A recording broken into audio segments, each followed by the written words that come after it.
नमस्ते। सदावत्सले मातृभूमि, राम राम सभी को। अभी आजकल बहुत माहौल निगेटिविटी का है और चुनाव का भी मौसम है और वैकेंसी को लेकर के थोड़ा निगेटिव माहौल हो रखा है, तो इसीलिए मैं थोड़ा है कि कुछ बातें करूँगा आप लोगों से। और अभी कल CS का एक दो दिन पहले CS-DS का सर्वे आया था, तो अब डिफरेंट एजेंसी है, कोई कांग्रेस सपोर्टेड है, कोई बीजेपी है, कोई अलायंस का है। तो मीडिया भी ऐसे फोर्थ पिलर ऑफ डेमोक्रेसी है, तो लेकिन आजकल क्या फोर्थ पिलर है, सेकंड पिलर है, सब मैनेज्ड है, कॉम्प्रोमाइज्ड है। ठीक है ना, सिर्फ इंडिया की हालत नहीं है, तो पूरे वर्ल्ड में है। ये अब US के इलेक्शन में भी डोनाल्ड ट्रंप के लोग बाहर करने के चक्कर में है, डेमोक्रेटिक वाले, रिपब्लिकन के सबसे बड़े पॉपुलर नेता है डोनाल्ड ट्रंप। अमेरिका को मदर ऑफ डेमोक्रेसी कहा जाता है, उसको इंडिया है, लेकिन सबसे पहले डॉक्यूमेंटेड जो है वो अमेरिका ही माना जाता है और लार्जेस्ट डेमोक्रेसी इंडिया है। तो वैसे देखा जाए तो वैशाली की सबसे प्राचीनतम गणराज्य कहा जाता है डेमोक्रेटिक रिपब्लिक, तो वैशाली से ही शुरुआत हुआ था। तो डेमोक्रेसी का जो स्टार्टिंग हुआ तो इंडिया से ही हुआ था। पहले जनपद हुआ करते थे, ठीक है, तो उस समय से ही माना जाता है कि डेमोक्रेसी का शुरुआत हुआ है। आर्यक वंश के पहले की बात है, ठीक है। महाजनपद कहा जाता है, जनपद फिर महाजनपद हुई, फिर साम्राज्य, मगध साम्राज्य आया। तो ये हिस्ट्री पर होगा, एंशिएंट हिस्ट्री में सब हो गया। तो मैं एक्चुअली आया हूँ कि आपको कुछ इंपॉर्टेंट बातें करूँ, क्योंकि बहुत नेगेटिविटी फैल रहा है। अब इसमें ex chairman sir Gopal Singh Khatri ji का इंटरव्यू हुआ था, उन्होंने 65,000 रुपये की नई बहाली की बातें कर दी। तो कितनी सच्चाई है उस बात में मैं आपको बताने जा रहा हूँ। देखो, अब देखो, सब स्टूडेंट का और अपना एक पॉलिटिकल झुकाव होता है। जैसे मेरा RSS BJP की तरफ झुकाव है, तो किसी का कांग्रेस के प्रति है, किसी का JJP के प्रति है, किसी का IND के प्रति है, किसी के कम्युनिस्ट के प्रति है। This is the part of democracy, अब this is the beauty of democracy. अब मैं ही सही हूँ, वो गलत है कहना ठीक नहीं है। सबकी अपनी अपनी सोच है, ठीक है। एक बंदा किसी के लिए सही होता है, दूसरे के लिए गलत होता है, और दूसरे के लिए सही हो, तीसरे के लिए गलत होता है, तो ठीक है, ये सब साइड रखो। आज मैं पॉलिटिकल बातें नहीं करूँगा आपसे ज़्यादा, मैं आप वास्तविकता बताऊँगा। देखो भाई, 3-4 टॉपिक मैंने बता रहा हूँ मैं। पहले है कि अब आगे का जो मान लें कि 4-5 जून के बाद आचार संहिता जो है वो मॉडल कोड ऑफ कंडक्ट खत्म हो जाएगा। उसके बाद हरियाणा में चुनाव है, कम से कम 100 दिन का समय, 95-100 दिन का समय बचेगा। हरियाणा में 1 महीना पहले, चुनाव के पहले मॉडल कोड ऑफ कंडक्ट लागू कर देंगे, ठीक है। तो उस 100 दिन में क्या कर सकते हैं? तो मुझे लगता है कि देखो यार, सरकार किसी की भी है, लेकिन हमें ये लगता है कि कम से कम ये CET तो ले लेंगे, क्योंकि यार 100 दिन में देखो, क्योंकि अगर ये CET को हटाएंगे ना, तो ये सरकार अपने ऊपर ही प्रश्न चिन्ह, क्वेश्चन मार्क लगा देगा। अब मुझे जहाँ तक लगता है, जो मेरी अपनी समझ है, मेरी IQ लेवल है, मैं समझता हूँ कि CET इतनी नहीं हटाएंगे। और CET ऐसा चीज़ है कि यार ज़्यादा लोगों को कवर करेगा। मान लीजिए कि बच्चा क्वालिफाई हो गया, तो उसको एक तो उम्मीद रहेगा ना, भले उसके 40 नंबर है, 45 है, 50 नंबर है भाई। अब देखो, 4 गुना तो नहीं रहेगा अगले CET में, कन्फर्म है, 10 गुना 15 गुना कर देंगे, ठीक है। या हो सकता है कि स्टेट की तरह इसको क्वालिफाई कर दे, ये भी पॉसिबिलिटी है। अब खत्री साहब ने बोला कि कमेटी बनेगी, ठीक है, कमेटी बनेगी, और कमेटी बनेगी तो वो ज़्यादा से ज़्यादा पब्लिक को कवर करने की कोशिश करेगी, मतलब ज़्यादा से ज़्यादा बच्चे क्वालिफाई करें, सरकार के लिए पॉजिटिव इन्वायरमेंट बने, और वो जो वैकेंसीज निकालेंगे वो उसको 4 साल 5 साल में एक करके ख़त्म करेंगे, मतलब करेंगे।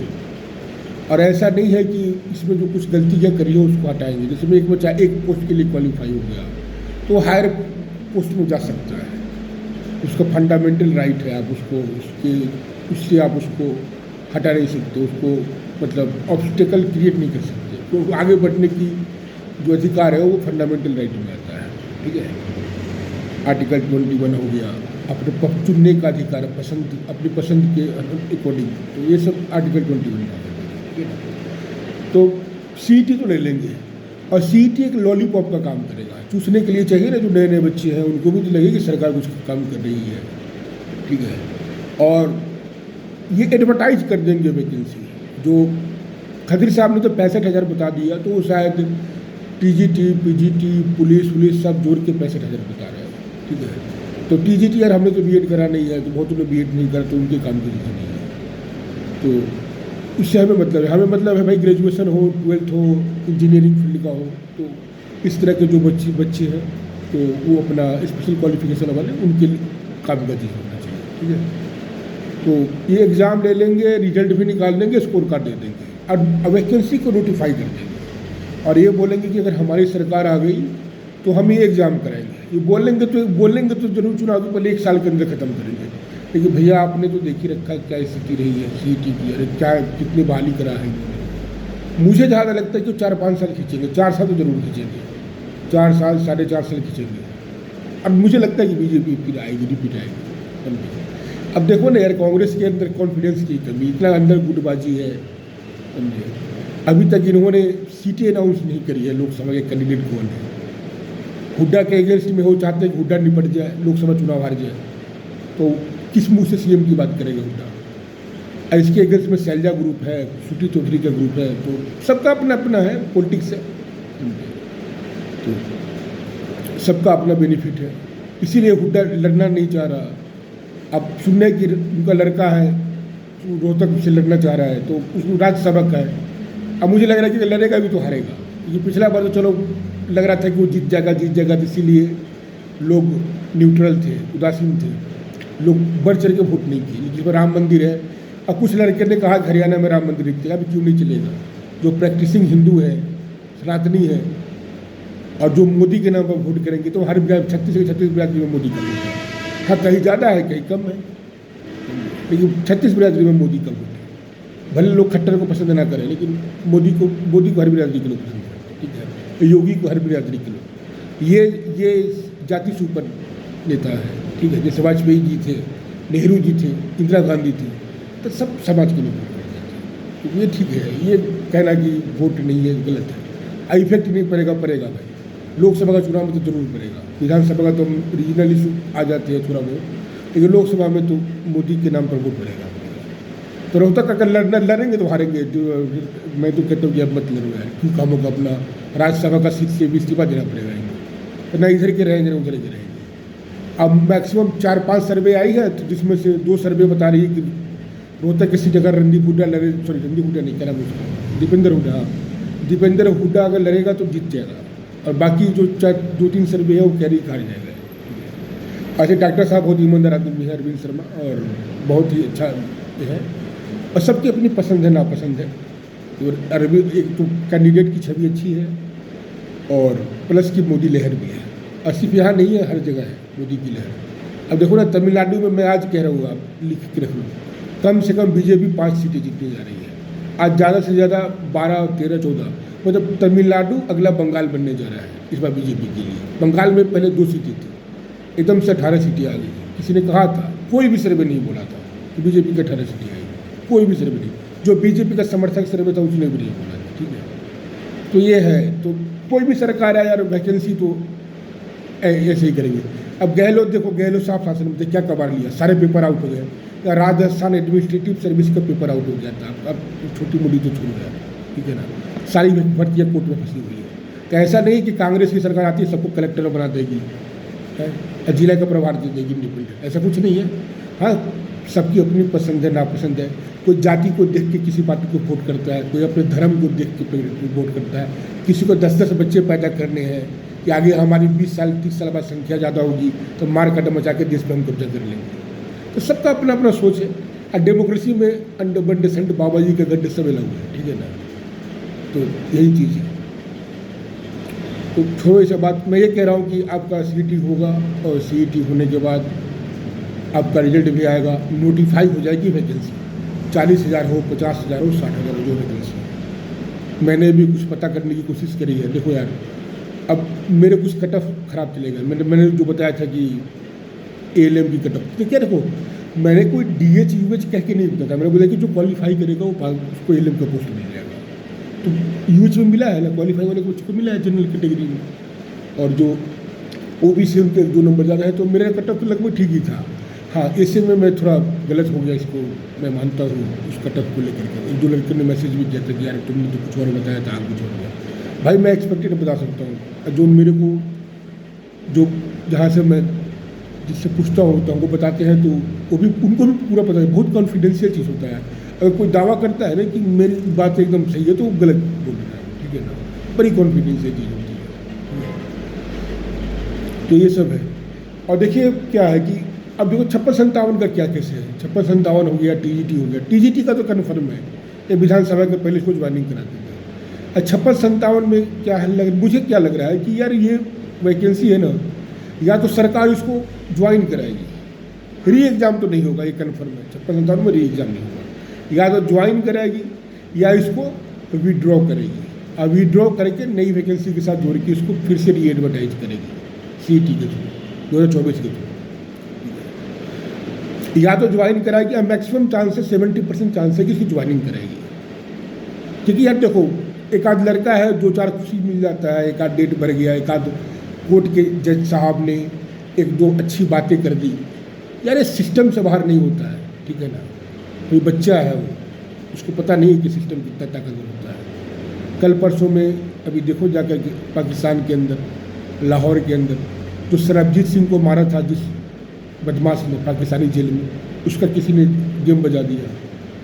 तो सरकार ये सरकार इतनी ताकतवर है, सरकार कोई भी ये ताकतवर होती है, विल पावर की बात होती है, समझे। ताकत सबके पास होता है, विल पावर सबके पास नहीं होता है लड़ने का। अगर विल पावर देखो, बाबर की सेना कितनी थी, इब्राहिम लोदी की सेना का 1/3 थी, उसके पास विल पावर था, उसके पास एडवांस टेक्नोलॉजी था, जिस कारण उसने इब्राहिम लोदी का 1/3 होते हुए भी इब्राहिम लोदी को हरा दिया पानीपत की लड़ाई। तो विल पावर मैटर करता है। अमेरिका में जाकर ठोक रहे हैं हम, UK में जाकर ठोक रहे हैं, कल पाकिस्तान में सरबजीत सिंह हथियारों को मार दिया। मैटर करता है। लोग कहते हैं ना कि सब चुनाव इम्प्लॉयमेंट एक फैक्टर है, लेकिन ये भी मैटर करता है कि राम मंदिर भी मैटर करता है, अपने देश के गद्दारों को बाहर जाकर ठोको, वो भी मैटर करता है। बहुत देखो, हर लड़के जाति देख के वोट नहीं करते, और ये 2024 का समय है, जात पात बहुत लिमिट तक बहुत सीमित रह गया है। अब लोग देखते हैं कि देश है, समाज है, सोसाइटी है, ठीक है ना, तो ये है, मैटर करता है चीज़ें। बाकी 56-57 बोल लिया कि मैक्सिमम चांस है कि आपका या तो 10% 20% चांस है कि री एडवर्टाइज कर दे, या आपकी ज्वाइनिंग होगी। TGT की ज्वाइनिंग कन्फर्म है।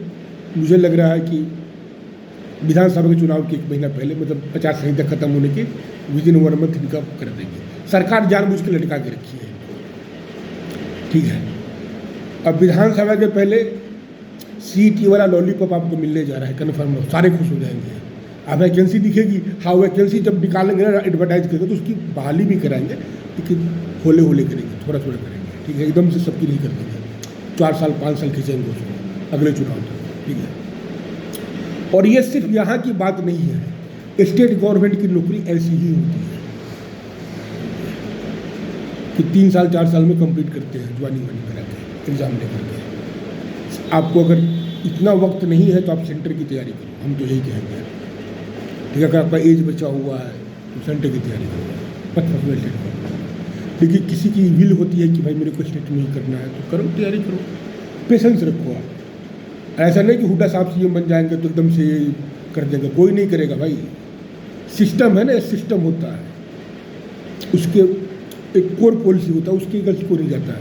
देखो ना, ओल्ड पेंशन स्कीम पे इतना हल्ला मचा हुआ था, कांग्रेस ने मैनिफेस्टो से हटा दिया ओल्ड पेंशन स्कीम, क्योंकि कर्नाटक में 2-4 वादे कर दिए, अब पब्लिक उसके गले पर गई है, बिजली फ्री, ये फ्री, वो फ्री। अरे भाई, इंडिया को श्रीलंका और वेनेजुएला थोड़ी बनाना है, मुफ्त की रेवड़ी बांट के नहीं होगा, ठीक है ना। ये होने जा रहा है। और आगे की बात यह है भाई कि मैं कुछ आपको, जो टेक्निकल वाले बच्चे हैं ना, उनको मैं यार देखो, टेक्निकल के नहीं तो मैं आपको जो बताऊँगा लगभग ठीक ही होगा। टेक्निकल की नई वैकेंसी आ रही है जो CET 24 के थ्रू आएगी। JEE की जो पोस्ट है आपको कम से कम 170 से लेके 190 के बीच में खाली है। और किस में खाली है? HVPNL, DH, UH, बाकी डिपार्टमेंट की JEE है। हरियाणा के जो डिपार्टमेंट्स हैं उसमें JEE है। इलेक्ट्रिकल की बात कर रहा हूँ। और कम से कम 100 से लेके 120 post GSO, grid sub station operator की, 100 के अबव, 80 से 120 मान के चलो, 20 प्लस माइनस, लगभग 270 से 300 नई वैकेंसी आएगी डिप्लोमा और डिग्री वालों के लिए, ठीक है ना, अगले CET के थ्रू। और कम से कम 2200 से 2400 वैकेंसी आएगी आपकी SA, ALM, electrician, water pump operator, ठीक है। एलिजिबिलिटी आप देख लेना, इसका अलग एक ग्रुप बनेगा और एग्जाम इसी तरह होगा, समझे। और CET सरकार हटाने नहीं जा रही है, क्योंकि सरकार हटाएगी, सरकार की और जो गंद मचा है और ज़्यादा गंद मच जाएगा सरकार के नाम पर, ठीक है ना। हटाएगी नहीं, हाँ 10 गुना 15 गुना या क्वालिफाई करके कुछ करने के लिए इलेक्शन का समय है। और ये सब कम से कम मान के चलो 2200 से लेकर 2400 के बीच में वैकेंसी रहेगी नई CET के थ्रू। तो भाई इलेक्ट्रिकल वालों के लिए आपको 2 वैकेंसी बता दिया मैंने, 260 से 280 मान के चलो डिप्लोमा डिग्री वालों के लिए, और ITI वालों के लिए कम से कम 2200 से 2400 वैकेंसी रहेगी, ठीक है। और बताता हूँ जो ग्रुप D की वैकेंसी है, कुछ कम से कम 5000 के अराउंड समथिंग, 4 से 5000 के बीच में वैकेंसी है। उसको ये CET के थ्रू अभी सेकेंड लिस्ट लगाएंगे विधानसभा के पहले, उनकी ज्वाइनिंग कराएंगे कन्फर्म हो जाए। और अगले मतलब अगले जो CET होगा उसके थ्रू भी ग्रुप D की वैकेंसी 8 से 10 हज़ार रुपये, 8 से 10 वैकेंसी आने वाली है ग्रुप D की, ठीक है ना। लेकिन उसको कराएंगे अगले चुनाव के पहले कराएंगे, अभी नहीं कराएंगे, उसको खींचेंगे 3-4 साल तक। सरकार को कोई जल्दबाजी नहीं, सरकार किसी की भी हो। है तो ये हो सकता है कि हुड्डा साहब की सरकार आ गई तो कांग्रेस की आ गई तो वो CET की पॉलिसी रद्द कर दे, ठीक है, ये हो सकता है। तो ये सब बातें होगी। और एक न्यूज़ और है कि कम से कम 200 से 250 के करीब सब इंस्पेक्टर की नई वैकेंसी मेल फीमेल मिला करके CET 2024 के थ्रू आने वाली है, जो मैंने पता किया हुआ है। और ये जो मेरे को बहुत, आप लोग एकदम पॉजिटिव रहो। देखो यार,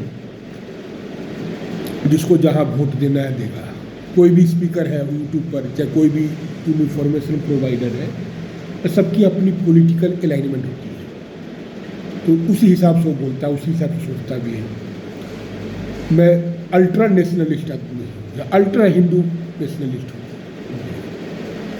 अब मुझे इस बात का बिल्कुल शर्म नहीं है, मैं प्रैक्टिसिंग हिंदू हूँ। और जो मेरे सनातन धर्म को गाली देगा मैं उसको कभी वोट नहीं करूँगा, मर जाऊँगा वोट नहीं करूँगा, जाकर नोटा दबा के आ जाऊँगा। अगर मेरे को BJP पसंद है नोटा दबा दूँगा, लेकिन मैं कभी वोट नहीं करूँगा कांग्रेस को। ये कांग्रेस बिल्कुल नहीं लगे, पहले की कांग्रेस थी वो अलग थी। इंदिरा जी के समय तो बहुत इज्जत करता हूँ मैं इंदिरा जी की, इवन मैं मोदी से ज़्यादा इंदिरा जी की इज्जत करता हूँ, इंदिरा गांधी की, नेहरू की बहुत इज्जत करता हूँ, राजीव गांधी जी की बहुत इज्जत करता हूँ। लेकिन ये एंटोनिया माइनो और राहुल जी की मैं कोई इज्जत नहीं करता। इन्होंने कन्वर्जन रैकेट को प्रमोट किया है भारत के अंदर, गरीब दलितों को, क्रिश्चियनों को, गरीब दलित आदिवासियों को क्रिश्चियन बनाने में इन लोग का बहुत बड़ा योगदान है, सोनिया गांधी का। नेपाल, श्रीलंका, भूटान सब हमारे हाथ से निकल गया है। पहले था कि नेपाल की, भूटान की विदेश नीति हम देखते थे, 2006-7 में कांग्रेस ने जाकर उस समझौते को रद्द कर दिया, नेपाल हमारे हाथ से निकल गया। अब एक कम्युनिस्टों को प्रमोट चाइना ने पैर पसार लिया नेपाल के अंदर, कांग्रेस की गलत नीति के कारण। श्रीलंका को हमने कंट्रोल में, उसकी गर्दन दबा रखी थी, इनकी नेग्लिजेंस ने श्रीलंका भी हमारे हाथ से निकल गया। बहुत मेहनत करना पड़ रहा है हमें। अभी मालदीव भी लाइन पे आ रहा है धीरे धीरे। कांग्रेस एक ईस्ट इंडिया कंपनी है जो चोर, लुटेरों, जातिवादी, एंटी नेशनल, सबका इन्वेस्टमेंट है कुछ ना कुछ। मैं एंटी नेशनल उसको मानता हूँ, देखो BJP को गाली देना मैं एंटी नेशनल नहीं मानता, मोदी को गाली दो जितना देना, उसको मैं एंटी नेशनल नहीं मानता। लेकिन जो जिसके कारण देश की एकता, अखंडता, देश का इंटरेस्ट कॉम्प्रोमाइज होता है किसी स्टेटमेंट के कारण। सनातन है तो भारत है, सनातन नहीं है तो भारत नहीं रहेगा। अब कितना मुस्लिम कंट्री है जहाँ पर डेमोक्रेसी है। एक कंट्री के एग्जाम्पल बताओ, तुमको होगा तुर्की, बांग्लादेश, वो सब रियल डेमोक्रेसी नहीं है वहाँ पे। थोड़ा बहुत तुर्की को कह सकते हो, तो बांग्लादेश में कैसे चुनाव होते हैं आपको पता होना चाहिए, लेकिन कहीं डेमोक्रेसी नहीं है। तो जनसंख्या नियंत्रण कानून, एक बच्चे से 2 बच्चे नहीं होना चाहिए, वोटिंग राइट कैंसिल करो, ये गजवा हिंद ये सब दिमाग है इनका फितरू, और ये सब बातें सिर्फ और सिर्फ इसमें कानून जो लॉ है ये बीजेपी ही बना सकती है। भूपेंद्र सिंह हुड्डा हो चाहे कांग्रेस राहुल गांधी हो, इनकी बात तक करना पसंद नहीं करती है। सबसे बड़ा लैंड जिहाद कर रहा है वक्फ बोर्ड है, कहीं भी आके 2-4 चादर चढ़ा देते हैं, कब्जा कर लेते हैं। कांग्रेस ने खुली छूट दे रखी थी। आप एकदम न्यूट्रल होकर सोचो, 2004 से लेकर 14 के बीच में कितने बम ब्लास्ट हुए हैं? क्या आप भी ट्राई नहीं करते हैं? आप सोए रहते हो, कब का इंटेलिजेंस ब्यूरो NIA अपना काम करके आ जाते हैं, ATS special task force Delhi का स्पेशल से दिन रात ड्यूटी करते हैं। मेरी फैमिली में भी सब स्टेशन है SHO रह चुके हैं, मेरे मामा जी थे, अब वो दुनिया में नहीं रहे, तो मैं डिपार्टमेंट के अंदर की बहुत चीज़ें जानता हूँ। बाकी डेमोक्रेसी है, आप वोट करो, कोई दिक्कत नहीं है, किसको वोट करना है करो, सबका अपना सोच है, कोई किसी को जबरदस्ती नहीं करता। तो मैं सारी चीज़ों को समअप करता हूँ कि आपका नया सिटी होने जा रहा है, 65,000 वैकेंसी तो नहीं आएगी, लेकिन हाँ 30 से 40 के बीच में वैकेंसी रहेगी आपकी, 30 से 40,000 के बीच में, और वो एडवर्टाइज कर देंगे चुनाव मॉडल कोड ऑफ कंडक्ट का रिजल्ट भी दे देंगे, आपका नया स्कोर कार्ड दे देंगे, 56-57 की ज्वाइनिंग 90% चांस से कराएंगे, चाहे वो जैसे भी कराए, 41 नंबर सबको दे के कराए, ये 5 नंबर हटने जा रहा है, इसके चांस मैक्सिमम चांस 5 नंबर बढ़ जाएगा, 95 में आपका रिजल्ट आएगा। और JEE वालों की बता रहा हूँ भाई, आपके भी रिजल्ट आएंगे, मुझे लग रहा है कि 90% चांस है कि रिजल्ट आएंगे आपके, और वो 97.5 में आए, ठीक है, या 100 में रिजल्ट आएंगे आपके, ठीक है। और जिनका पेपर अच्छा नहीं गया वो 2024 के थ्रू 260 से 280 के बीच में वैकेंसी आने वाली है, GSO और JEE मिला करके आप वहाँ तैयारी करो, ठीक है ना।